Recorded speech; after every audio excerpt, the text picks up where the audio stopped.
Nah, inilah penyakitnya nah. Sian ngawasnya no. No, sian ngawasnya.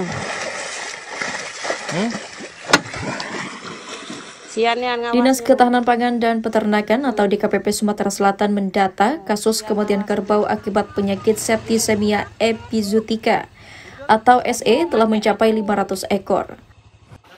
Untuk itu, DKPP Sumsel saat ini tengah menggencarkan pemberian vaksin kepada 26.000 ekor kerbau yang ada di 6 kabupaten kota di provinsi setempat. Sebanyak 1.000 dosis diberikan untuk ternak kerbau yang ada di 4 lawang, 100 dosis di Lubuk Linggau, 500 dosis di Muara Enim, 300 dosis di Ogan Ilir, dan 5.000 dosis di Ogan Komering Ilir atau Oki.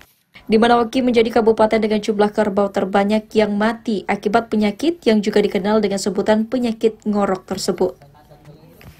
Hingga kini menurut Kepala DKPP Sumsel, Ruzwan Effendi, saat ditemui di Palembang pada 25 April, belum ada lagi laporan kasus kematian ternak kerbau akibat penyakit yang disebabkan oleh bakteri Pasteurella multocida tipe tertentu. Walaupun di Kabupaten 4 Lawang memang dilaporkan adanya kematian kerbau dalam beberapa hari terakhir. Sudah trennya sudah menurun, tidak ada lagi laporan-laporan yang masih mati. Hampir di semua kabupaten sudah tidak ada lagi laporan yang terdeteksi terbaru yang mati. Ruzwan mengatakan selain pada kerbau, bakteri Pasteurella multocida juga bisa menular ke ternak sapi.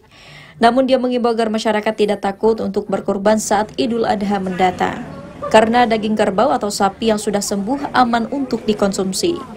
Dari Palembang, Sumatera Selatan, Winda Tri Agustina, Kantor Berita Antara mewartakan.